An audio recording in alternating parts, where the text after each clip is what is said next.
राज्य शैक्षिक अनुसंधान एवं प्रशिक्षण परिषद उत्तराखंड के तत्वाधान में विज्ञान विषय के अंतर्गत मैं पूनम गौंड राजकीय इंटर कॉलेज पुरवाला दोगी से आप सभी का स्वागत करती हूँ। बच्चों, आज हम विज्ञान विषय के अंतर्गत कक्षा 6 पौधों को जानिए संबोध, जड़ तथा पुष्प के बारे में चर्चा करेंगे। विषय में निम्नलिखित बिंदु सम्मिलित किए गए हैं: जड़ और उनके प्रकार, फूल और उसका भाग। बच्चों, आपने पौधे अपने आसपास बहुत से पौधे देखे होंगे। बहुत से जो है कि आपने इससे पहले हमने जो पढ़ा था कि पौधे विभिन्न प्रकार के होते हैं। आपने शाख के बारे में पढ़ा था, झाड़ी के बारे में पढ़ा था, पेड़ के बारे में पढ़ा था। अब हम उसके बाद आपने तनों के बारे में भी पढ़ा। आपने देखा कि तने जो होते हैं वो पानी को पत्तियों तक लेकर के जा रहे हैं, पर तने तक पानी किसके माध्यम से आता है? आइए देखते हैं और चर्चा करते हैं। ये चित्र आप देख रहे हैं, इसमें दो पौधों को लिया गया है जो कि शाकीय पौधे हैं। आप अपने आसपास यदि किसी भी जो कि ऐसे पौधे लीजिए जो कि खरपतवार हो, और एक जैसे पौधों दो पौधे ले लीजिए और उनको आप लेकर के आइए और इन गमलों में लगा दीजिए। लगाने से पहले आपको एक में जड़ रखनी है और दूसरे गमले में जड़ हटा देनी है। फिर यदि आप इसमें रोज पानी डालते हैं तो कौन सा पौधा वृद्धि करेगा? इसमें वो पौधा वृद्धि करेगा जिसके अंदर यहाँ पर जड़ें उपस्थित होंगी, क्योंकि ये जो जड़ें होती हैं ये पौधे को यहाँ से पानी जो है वो तने तक पहुँचाने का कार्य करती हैं। आप पानी जो है वो गमले में डालेंगे, पर गमले से जो पानी को अवशोषित करने का काम करेगा वो जड़ें करती हैं। फिर जड़ों से पानी पौधे के प्रत्येक भाग तक पहुंचता है। परंतु बी वाले गमले में आप देख रहे हैं यहाँ पर जड़ें नहीं है, ये हमने काट दी थी, तो पानी ऊपर नहीं जा रहा है, इसको पोषक तत्व नहीं मिलेंगे और धीरे धीरे ये पौधा जो है वो सूख जाएगा। अगला चित्र आप देख रहे हैं जिसमें यहाँ पर चने हैं और मक्का, दो प्रकार के बीज लिए गए हैं। यदि आप दो प्रकार के बीज लें, मान लीजिए आपने चना लिया है और मक्के का बीज लिया है, और आपने उसको कटोरी में रखकर थोड़ा सा पानी डाला और रुई में जो है कि लपेट करके या रुई के ऊपर रख करके आपने उसको कुछ देर के लिए, कुछ दिनों के लिए ऐसे ही छोड़ दिया, तो आप देखेंगे कि कुछ समय के बाद वो जो चने होते हैं या मक्का है वो इस प्रकार से अंकुरित हो जाता है नवोद्भिद के रूप में। तो ये अंकुरण आप इसमें देख रहे हैं। यदि आप इसको इस रुई में से निकालने का प्रयास करेंगे तो ये आसानी से नहीं निकलेंगे। क्यों? क्योंकि ये जड़ें जो होती हैं वो पौधे को जकड़ करके रखती हैं मिट्टी के अंदर। तो इसी प्रकार से ये आपने मक्के का एग्जाम्पल हमने ले रखा है, मक्के को भी हमने रुई में रखा है, गीली रुई में, और कुछ समय बाद इसमें यहाँ पर आप देख रहे हैं जड़ें निकल आ रही हैं। यहाँ पर ये जड़ें आप देख रहे हैं, इस प्रकार का अंकुरण आपने देखा होगा। तो इस प्रकार से ये अंकुरित होकर के इसकी जड़ें बाहर आ जाती हैं। ये हमने जो पहला बीज लिया है यहाँ पर, वो आप बता सकते हैं अब किस चीज का है? ये मक्के का बीज है। और यहाँ पर आप देख रहे हैं जो दूसरा चित्र है वो चने का लिया गया है, ये चने की जड़ें हैं। तो इस प्रकार से बच्चों आप इसको देख सकते हैं। अब हमने दो एग्जाम्पल के द्वारा आपको जड़ों के बारे में बताया। जड़ें दो प्रकार की होती हैं।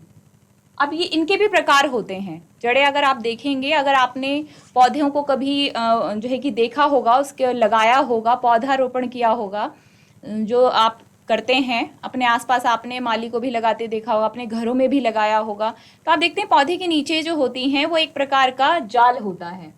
तो वो जड़ें होती हैं और ये दो प्रकार की होती हैं। पहली मूसला जड़ और दूसरी अपस्थानिक, या जिनको झकड़ा जड़ भी कहा जाता है।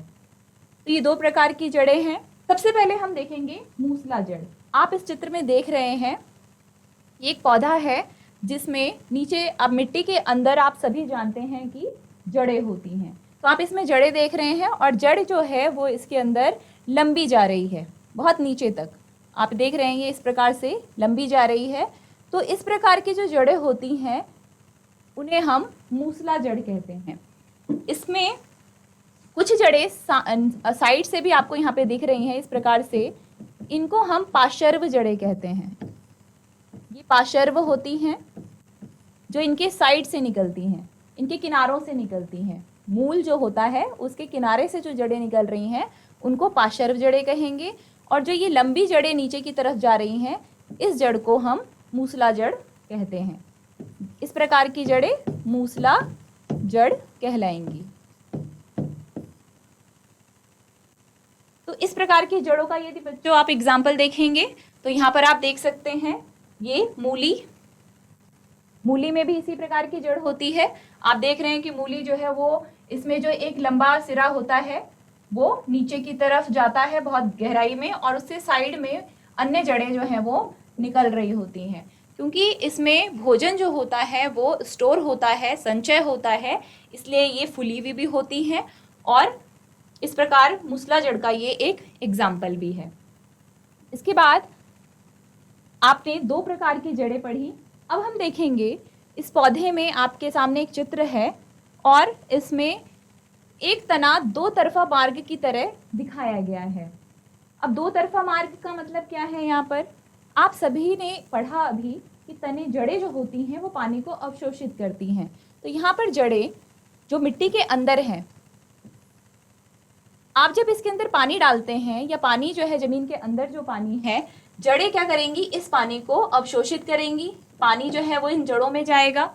उसके बाद ये जड़ें जो होती हैं इस पानी को ऊपर लेकर के जाती हैं, क्योंकि आप सभी जानते हैं तने के अंदर जो है कि ऊतक होते हैं, जाइलम ऊतक होते हैं, और वो पानी को ऊपर की तरफ लेकर के जा रहे हैं और पौधे के प्रत्येक भाग में पहुंचाएंगे। इससे पहले आपने पढ़ा था कि तने जो होंगे, तने का कार्य है कि वो पानी को लेकर के जाएगा ऊपर की तरफ और पौधे के प्रत्येक भाग तक पहुंचाएगा। तो इसी प्रकार से आप देख रहे हैं यहाँ पर पानी जो है वो पत्तियों तक पहुंच रहा है, टहनियों तक, फिर टहनियों से यहाँ पर पत्तियों तक ये पानी पहुंच रहा है। अब आपने ये भी पढ़ा था कि जो पानी होता है वो पत्तियों तक जाएगा, तो पत्तियां क्या काम करती हैं? पत्तियों का कार्य आपको बताया गया था कि पत्ती जो है वो भोजन बनाने का काम करती है। कौन सी क्रिया के द्वारा? प्रकाश संश्लेषण की क्रिया के द्वारा, जिसमें कार्बन डाइऑक्साइड और पानी का उपयोग किया जाता है। पानी के द्वारा, पानी और कार्बन डाइऑक्साइड के द्वारा भोजन बनाया जाता है सूर्य के प्रकाश और हरित लवक की उपस्थिति में। तो पानी जो है वो कहाँ जा रहा है? पत्तियों में। पत्तियां भोजन बना रही हैं। उसके बाद जो भोजन बन रहा है वो भोजन पत्तियों से पौधे के फिर प्रत्येक भाग तक पहुंचेगा। यानी कि अब ये दोबारा से भोजन जो है वो, ये भोजन जड़ों में भी जाएगा। इसीलिए कुछ जड़ें जो होती हैं वो खाने योग्य होती हैं, क्योंकि उसमें भोजन स्टोर होता है, भोजन का संचय होता है। इसी प्रकार से ये भोजन अन्य जो है कि पार्ट्स पर भी, फलों में और अन्य जगहों पर भी ये स्टोर हो जाएगा, संचित हो जाएगा। तो जो तना होता है वो 2 तरफा मार्ग होता है, 2 तरफा मार्ग की तरह कार्य करता है। आइए एक बार फिर से इसको पढ़ते हैं। जड़ें मिट्टी से जल का अवशोषण करती हैं। तना जल एवं खनिज को पत्ती एवं पौधे के अन्य भागों तक पहुंचाता है। पत्तियां भोजन संश्लेषण का कार्य करती हैं। भोजन तने से होकर के पौधे के विभिन्न भागों तक संग्रहित हो जाता है। इस प्रकार की कुछ जड़ें जैसे कि गाजर, मूली, शकरकंद, शलजम इत्यादि में आपने देखा होगा, जिन्हें हम खाते हैं क्योंकि इसमें भोजन संचित रहता है। तो इस प्रकार बच्चों आप जड़ों के कार्य के बारे में जान पाएंगे। इसके अलावा आपके सामने ये चित्र है जिसमें आप देख रहे हैं कि ये एक टहनी है जिसके अंदर पत्तियां नहीं हैं। ये पत्ती विहीन है, इसके अंदर किसी भी प्रकार की पत्तियां नहीं हैं। दूसरा जो स्ट्रक्चर आप देख रहे हैं, इसके अंदर आप देख रहे हैं बहुत सारी पत्तियां लगी हुई हैं। तीसरा जो है कि स्ट्रक्चर आपके सामने है जिसमें पत्ती के साथ साथ आप कुछ रंग बिरंगी चीज़ें देख रहे हैं। तो आप सभी जानते हैं कि ये रंग बिरंगा जो भाग आपको दिखाई दे रहा है इसको हम पुष्प या फिर फूल कहते हैं। आपने बच्चों बहुत सारे तरह के फूल देखे होंगे अपने आसपास, गुलाब, सूरजमुखी, गेंदा। अगर मैं कहूँ गेंदा फूल नहीं है, फूलों का गुच्छा होता है। इसी प्रकार से सूरजमुखी, पर ये सभी जो है कि अलग अलग कलर्स के जो है कि फ्लावर्स और या फूल आपने अपने आसपास बहुत तरीके के देखे होंगे, पर हम इसकी संरचना के बारे में नहीं जानते हैं। आइए आज हम पुष्प की संरचना के बारे में पढ़ेंगे। कुछ पुष्प आपने इस प्रकार के देखे होंगे, इन्हें हम घंटाकार पुष्प कहते हैं। तो यदि आप इन पुष्प की इन पंखुड़ियों को खोल दें, इनको आप जो है कि थोड़ा सा खोल दें, इनको काट करके, और खोलने के बाद आप देखेंगे कि इसके अंदर कुछ और स्ट्रक्चर आपको दिखाई देगा। वो स्ट्रक्चर क्या है, वो संरचना क्या होती है? तो पुष्प की संरचना के बारे में चर्चा करेंगे। सबसे पहले आपके सामने यहाँ पर पुष्प का चित्र है। तो पुष्प जो होता है, इसमें आप देख रहे हैं कि एक गुड़हल का पुष्प लिया गया है, जिसमें सबसे नीचे की तरफ यहाँ पर पुष्प वृंत होता है। इसके ऊपर ये जो ग्रीन कलर का पार्ट आप ये वाला देख रहे हैं, इसको हम बाह्य दल कहते हैं। ये बाह्य दल है। और ये जो रंग बिरंगा पोर्शन आप देख रहे हैं, जो पंखुड़ी कहलाती है, जिसे हम आम भाषा में पंखुड़ी कहते हैं, इसको हम दल कहते हैं। ये दल होता है। और इसके अलावा आप यहाँ पर देख सकते हैं बीच में और भी संरचनाएं हैं, जिसमें सबसे बीच वाला पोर्शन जो आपको ये वाला दिख रहा है, इसको हम कहते हैं स्त्री केसर। ये जो बीच वाला पोर्शन है, ये वाला, इसको हम कहेंगे यहाँ पर स्त्री।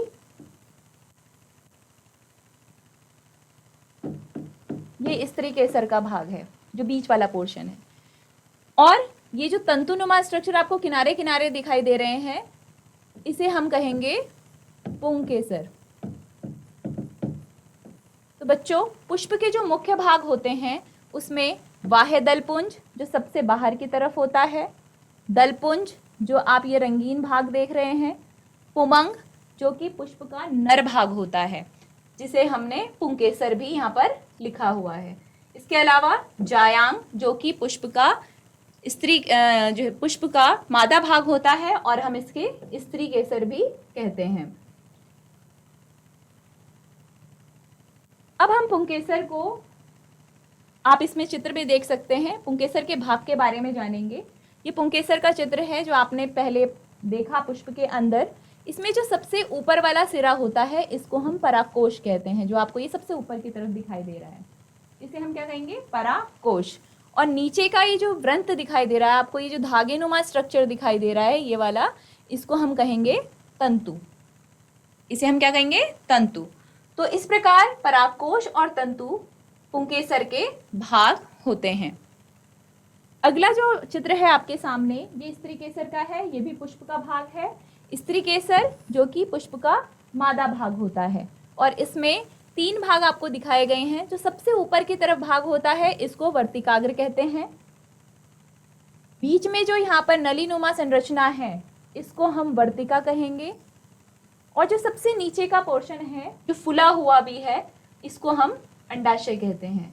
और ये सारे भाग, पुष्प के जितने भी भाग होते हैं, वो सब यहाँ पर पुष्पासन पर लगे हुए होते हैं। पर जो स्त्री केसर के मुख्य भाग होंगे, वो वर्तिका, वर्तिकाग्र और अंडाशय, ये 3 भाग इसमें कहे जाएंगे या आप लिखेंगे। तो इस प्रकार पुमंग यह पुष्प का नर भाग है। इसके 2 भाग होते हैं, पुंतंतु और परागकोश। जायांग या फिर स्त्री केसर, इसके यह पुष्प का मादा भाग है, यह स्त्री केसर भी कहलाता है। और इसके 3 भाग होते हैं, अंडाशय, वर्तिका और वर्तिकाग्र। तो बच्चों, आपने आज जड़ों के बारे में, जड़ों के प्रकार, पुष्प की संरचना, पुष्प के भाग के बारे में पढ़ा। चलिए इसके बारे में थोड़ा सा और जानते हैं, उसको एक बार और जो है कि दोहराते हैं। जड़ें मिट्टी से जल एवं खनिज पदार्थों का अवशोषण करती हैं तथा पौधे को मिट्टी में दृढ़ता से जमाए रखती हैं। जड़ें क्या करती हैं? पौधे को मिट्टी में दृढ़ता से जमाए रखती हैं, जिसकी वजह से पौधा जो है वो स्थिर रहता है। जड़ें मुख्यतः 2 प्रकार की होती हैं, मूसला जड़ एवं रेशेदार जड़ या फिर जिन्हें हम झकड़ा जड़ भी कहते हैं। जालिका रूपी शिराविन्यास युक्त पत्तियों वाले पौधों की जड़ें मूसला जड़ होती हैं, जबकि समांतर शिराविन्यास युक्त पत्तियों वाले पौधों की जड़ें रेशेदार होती हैं या फिर जड़ें होती हैं। तने द्वारा जड़ों से पत्तियों और दूसरे भागों को जल और पत्तियों से भोजन पौधों के अन्य भागों तक पहुंचाता है। पुष्प के विभिन्न भाग हैं, आपने पढ़े वाहिदल, पंखुड़ी, पुंकेसर और स्त्रीकेसर। चलिए अब इसके बारे में हम थोड़ा सा मूल्यांकन करते हैं कि आप कितना जान पाए हैं। सबसे पहले जड़ें मिट्टी से अवशोषित करती हैं, तो आपने पढ़ा जड़ें जो हैं वो मिट्टी से क्या अवशोषित करती हैं? पानी और खनिज, गैसें या फिर दोनों, या इनमें से कोई नहीं। तो आपने इससे पहले पढ़ा था कि जड़ें मिट्टी से पानी और खनिज लवण अवशोषित करती हैं, तो इसका सही आंसर क्या होगा? पानी और खनिज लवण। निम्न के चित्र बनाइए। ये गृह कार्य है आपके लिए, इसमें आपको पत्ती का चित्र बनाना है, जो आपने इससे पहले सेशन में पढ़ा था, इससे पहले जो टॉपिक मैंने पढ़ाया था उसमें। इसके बाद मूसला जड़ और एक पुष्प का चित्र आपको यहाँ पर बनाना है। पुष्प के विभिन्न भागों के नाम लिखने हैं। पौधों के उस भाग का नाम लिखिए जो अपना भोजन बनाता है। इस प्रक्रम को क्या कहते हैं? तो आप सभी जानते हैं, आपने अभी पढ़ा है, पौधे के उस भाग का नाम लिखना है जो अपना भोजन बनाता है। कौन सा भाग है पौधे का जो अपना भोजन बनाता, जो पौधे में भोजन बनाने का कार्य कर रहा है? तो आपने पत्तियों के बारे में पढ़ा था बच्चों, तो पत्तियों के बारे में ही लिखना है आपको। और कौन सी विधि है? प्रकाश संश्लेषण। यहाँ पर अगला प्रश्न है, पुष्प के किस भाग में अंडाशय मिलता है? कौन सा भाग है पुष्प के जिसमें अंडाशय होता है? तो अभी आपने पढ़ा, स्त्रीकेसर के 3 भाग पढ़े आपने। सबसे ऊपर की तरफ वर्तिकाग्र, फिर थोड़ा सा जो बीच में ट्यूब लाइक स्ट्रक्चर था जिसे हम वर्तिका कहते हैं, और नीचे की तरफ जो पोर्शन था, नीचे की तरफ जो फूला वाला भाग था, उसको हम अंडाशय कहते हैं। तो आप बता सकते हैं कि अंडाशय पुष्प के स्त्रीकेसर में उपस्थित होता है। तो इस प्रकार आपने इन प्रश्नों का उत्तर देना है। पुष्प का नर भाग है, इसमें से कौन सा पुष्प का नर भाग है? स्त्रीकेसर, दल, वाहिदल या पुंकेसर? तो आपने पढ़ा नर भाग में 2 भाग आपने पढ़े थे, तो नर भाग कौन सा होता है? पुंकेसर। निम्न में से कौन सा स्त्रीकेसर का भाग नहीं है? अभी आपको ध्यान रखना है, स्त्रीकेसर का भाग नहीं पूछा जा रहा है, तो आप देखेंगे इसमें से कौन सा भाग नहीं होगा। तो आपने पढ़ा बच्चों, वर्तिकाग्र होता है, वर्तिका भी उपस्थित होता है, अंडाशय भी उपस्थित होता है। तो कौन सा भाग नहीं होगा? परागकोश इसका सही आंसर होगा, क्योंकि ये पुंकेसर का भाग है।